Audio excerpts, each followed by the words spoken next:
Πάμε να πούμε μια καλημέρα στον κύριο Δημόπουλο και στην την αδερφή του Μπάμπη Κούτσικου, τη Χριστίνα, και να τους ευχαριστήσω πολύ που είναι μαζί μας. Φαίνεται ότι όλοι αυτοί... Και θα μου επιτρέψετε να ξεκινήσω, κύριε Δημόπουλο, από τη Χριστίνα. Χριστίνα, σε ευχαριστώ πάρα πολύ που είσαι σήμερα εδώ. Καλημέρα. Έτσι, τηλεφωνικά, και έχουμε τη δυνατότητα να έχουμε αυτή την επικοινωνία. Ομόφωνα ένοχος για τη δολοφονία του αδερφού σου κρίθηκε ο Κρεοπόλης, έτσι πως τον αποκαλούμε όλο αυτό το διάστημα, από το μεικτό ορκωτό του Αγρινίου, ο κατηγορούμενος. Θέλω να μου πεις τα συναισθήματά σου στο άκουσμα αυτής της απόφασης του δικαστηρίου.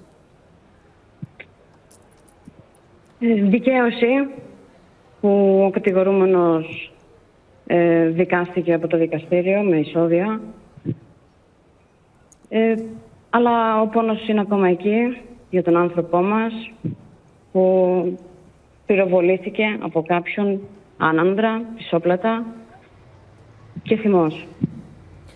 Χριστίνα, αυτός ο άνθρωπος, οι πληροφορίες λένε ότι άκουσε την απόφαση ατάραχος και από όσο θυμάμαι και εγώ την υπόθεσή σας από την αρχή μέχρι και τώρα το τέλος, δεν έχει δείξει ίχνος συναισθήματος. Ένας άνθρωπος που έλεγε παντού ότι είχε αδελφική σχέση με τον αδερφό σου.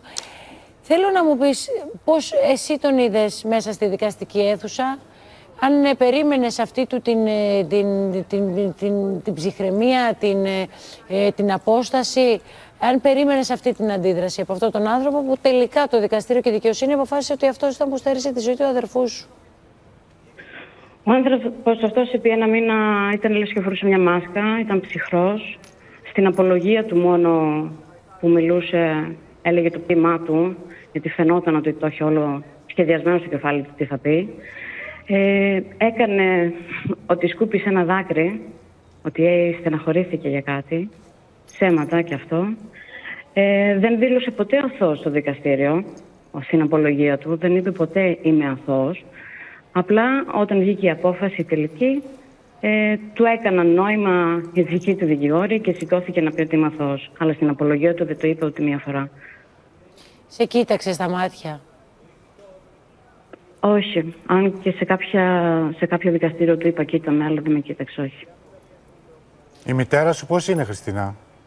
Γιατί εσύ έχεις δώσει τον αγώνα για να υπάρχει αυτή η απόφαση, αλλά η μητέρα σου ξέρουμε ότι έχει περάσει πάρα πολύ δύσκολα. Είναι μια μάνα που έχει χάσει το γιο της, έτσι. Έχουν και με διάφορα προβλήματα η μητέρα. Ένα παιδί σαν τα αγρία τα νερά, νέο άνθρωπο. Ήταν στο δικαστήριο, γι' αυτό το... Η θλίψη και ο πόνος δεν θα φύγει ποτέ, πιστεύω, τη μητέρα μου, ούτε από εμάς. Η μόνη αντίδραση του Κρεοπόλη στο δικαστήριο ήταν στη μάνα μου, όταν είπε κάτι και σηκώθηκε πάνω να της πει λες ψέματα. Σηκώθηκε στη μητέρα του αδερφού μου να της πει ότι λέει ψέματα. Ένας άνθρωπος που από την αρχή λέει μόνο ψέματα. Είχε αυτό το θράσος. Αυτό, αν μου επιτρέπεις, δείχνει και το τι άνθρωπος είναι κάποιος που δεν σέβεται τον πόνο μιας μάνας που έχει χάσει το παιδί της. Κύριε Δημόπουλε, θέλω και από εσάς, έτσι, έρχεται στο τέλος μια δικαστική διαδικασία, ένας μεγάλος αγώνας για τη δικαίωση της ψυχής ενός νέου ανθρώπου που έφυγε τόσο άδικα από τη ζωή. Και μου φαίνεται και εμένα αντιφατικό, το λέω, και την ίδια στιγμή, δικαίωση της ψυχής ενός ανθρώπου που έφυγε από τη ζωή. Τι δικαίωση να είναι, ακόμα και αν βρεθεί, αν τιμωρηθεί ο δολοφόνος του, δικαιώνεται μια ψυχή που 30 χρονών, 31 χρονών ένας άνθρωπος έχει φύγει η ζωή του, έχει χάσει τη ζωή του. Δηλαδή, πολύ αντιφατικό, αλλά λες ότι τιμωρείται ο άνθρωπος που του στέρισε τη ζωή. Η πιο σωστή λέξη να χρησιμοποιήσουμε προκειμένου είναι μια ανακούφιση. Η δικαίωση είναι το αποτέλεσμα, θα πω εγώ, ενός πολύμηνου αγώνα, μιας μεγάλης δικαστικής διαμάχης και σε επίπεδο δικαιοσύνης μιας διαδικασίας όπου εξετάστηκαν πάρα πολλοί μάρτυρες ειδικών γνώσεων, όπως και μάρτυρες προσωπικότητας, μάρτυρες των συγγενών. Ωστόσο, η δικαιοσύνη έδωσε ένα μήνυμα εμπιστοσύνης και στην ίδια, διότι ζούμε σε εποχές που όλοι οι θεσμοί δυστυχώς είναι σε μια γενικότερη κρίση, και ένα μήνυμα κατά της βίας και κατά όλων αυτών των ανθρώπων οι οποίοι όταν εγκληματούν κατά της ανθρώπινης ζωής και στη συνέχεια υποκρίνονται, ψεύδονται και προσπαθούν στην κυριολεξία να κοροϊδέψουν. Να κρυφτούν και να κοροϊδέψουν τον κόσμο. Και ένα μήνυμα ότι κανένα έγκλημα δεν μένει ατιμόρυτο. Τους αξίζει. Χριστίνα, φαντάζομαι για σένα ούτε δικαίωση, ούτε ικανοποίηση, ούτε ανακούφιση, δεν είναι τίποτα από όλα αυτά. Γιατί ο πόνος και σήμερα και το επόμενο λεπτό μετά την ανακοίνωση της απόφασης, την ανάγνωση απόφασης, ο ίδιος παραμένει.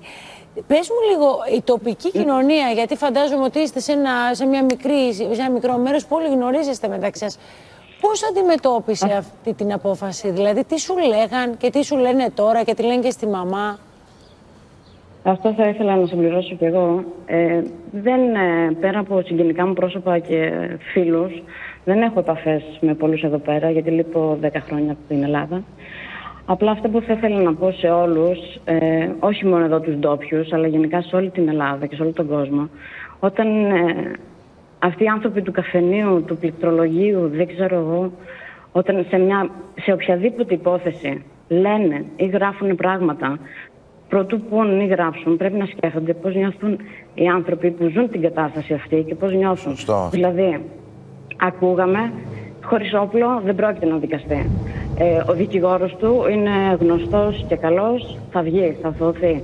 Όλα αυτά, εμάς και τον κάθε άνθρωπο που περνάει μια τέτοια κατάσταση, είναι μαχαιριές. Βέβαια. Ρίχνουν αλάτι στην πηγή που αιμορραγεί. Εγώ, Ελένη, θέλω να κάνω ένα σχόλιο. Βλέπω και ότι ο συνάδελφος είναι εδώ σε έναν αγώνα και πραγματικά δικαιώθηκε νομικά μιλώντας πάντοτε η οικογένεια και μπράβο το φίλο μου να τον αναγνωρίσουμε. Αλλά θέλω να ρωτήσω κάτι και τη Χριστίνα και τον συνάδελφο. Ο συγκεκριμένος άνθρωπος δεν ζήτησε συγγνώμη, τίποτα. Η οικογένειά του, Χριστίνα μου, σας προσέγγισε, αγαπητέ συνάδελφε, να πει ένα συγγνώμη? Χάθηκε ένας νέος άνθρωπος. Έχουμε εδώ πέρα, έχει καταδικαστεί, άρα έχει γίνει. Ποτέ. Πραγματικά εμένα αυτό μου προκαλεί εντύπωση. Εδώ μιλάμε για έναν άνθρωπο. Να ξεκινήσω. Ελάτε. Αν μου επιτρέπετε, ναι. Ήταν και ερώτημα το οποίο έθεσα και εγώ σε κάποιους μάρτυρες στο συγκεκριμένο. Εφόσον ο ίδιος, εν πάση περιπτώσει, δεν πήγε ποτέ να βοηθήσει τις αρχές, και αυτό ήταν ένα κρίσιμο στοιχείο, τις πρώτες ώρες όταν έψαχναν το φίλο του και είχε δείξει μια απάθεια. Η ερώτηση που γεννάται σε οποιοδήποτε, δεν είναι θέμα δικαστηρίου, είναι αφού δεν το έκανες εσύ, γιατί δεν πήγες να πάρεις τηλέφωνο κάποιον δικό σου άνθρωπο να το κάνει? Να δείξεις ένα στοιχειώδες ενδιαφέρον, κύριε Δημόπουλε. Να πάρεις ένα τηλέφωνο, αφού εσύ, εν πάση περιπτώσει, έχεις φύγει, έχεις πάει για κυνήγι, ενώ ο άνθρωπος αγνοείται. Ναι. Να πάρεις ένα τηλέφωνο την αδερφή σου, κάποιον συγγενή σου, να πάει αυτός να ψάξει. Αφού εσύ, εν πάση περιπτώσει, ανακρίνεσαι και ελέγχεσαι. Πείτε μας λίγο τι. Δεν καταλάβω γιατί συνέβη. Και φυσικά ούτε μία συγγνώμη ποτέ μα ποτέ, έστω για αυτή την. Εφόσον αρνείται την πράξη, όλο αυτό που έχει προκαλέσει την ταλαιπωρία, μιλάω πάντα για τους κύριε συγγενείς του. Δημόπουλε, εγώ λέω ναι, δεν το παραδέχονται ότι το είχαν κάνει. Ήταν δίπλα στην οικογένεια, δηλαδή πιάσαν τη Χριστίνα όχι και να πούν. Σου λέει, αυτό εμένα μου προκαλεί εντύπωση. Εγώ τουλάχιστον δεν το. Ναι, και η ένταση μεταξύ των συγγενών. Και ερωτήθηκαν κιόλας. Πείτε μας λίγο για τις ποινές που είναι. Με τι ποινή είναι αντιμέτωπος αυτός ο άνθρωπος, τι ποινή επισύρει η κατηγορία αυτή? Είναι καταδικασμένος. Πλέον δεν είναι αντιμέτωπος. Πλέον η ανθρωποκτονία έχει όνομα, έχει ένα συγκεκριμένο κατηγορούμενο.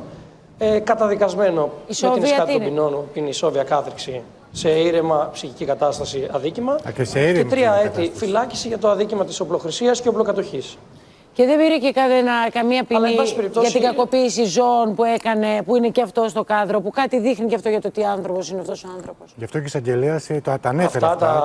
Μόλις μου είπατε, αξιολογήθηκε στα πλαίσια της ακροματικής διαδικασίας. Δεν ήταν κατηγορούμενος για αυτό το αδίκημα. Ναι, το ξέρω. Όμως, δεδομένου ότι το δικαστήριο απέρριψε οποιαδήποτε ελαφρυντική περίσταση η οποία ζητήθηκε από τους έπαιξε και αυτό το ρόλο του. Αντιλαμβάνεστε ότι όλα αξιολογήθηκαν. Δεδομένου δεν έχουμε το σκεπτικό αυτή τη στιγμή. Μας αρκεί η απόφαση, κύριε Δημόπουλε. Τι έλαβε υπόψη το δικαστήριο. Πάντως υιοθετήθηκε από την εισαγγελική πρόταση. Ευχαριστούμε πολύ, κύριε Δημόπουλε. Χριστίνα, ευχαριστώ και εγώ. Κουράγιο.